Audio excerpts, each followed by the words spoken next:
Follow the sign Blackburn now, please. Blackburn.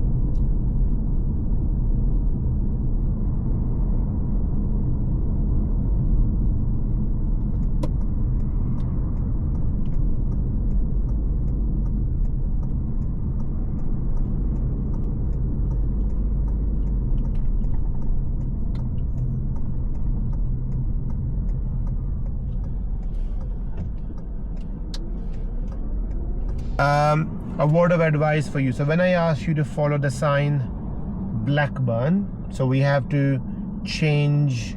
So this is cycle lane there, so we have to go through the cycle. Now you did check your mirror and signal, but you check your mirrors about here though, isn't it? Yeah.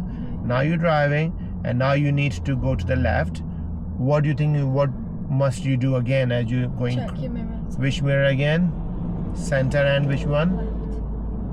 Is it right or left? Where are we going? Towards the Left. So you check the left mirror in case cars are coming. but which lane is this one? Cycle lane. So are we crossing the cycle lane? Yeah. What do you think we must do again in case what's happening? Yeah, mirrors. So check your which mirror again Left mirror and centre in case of any cyclist. But nowadays only cyclists can use this lane. Who else can use this lane? You in an emergency. Yeah, what about the e-bikes or motorbikes? Sometimes they come in quite fast as well. So whenever you're trying that, do check your mirror again if possible for me, okay?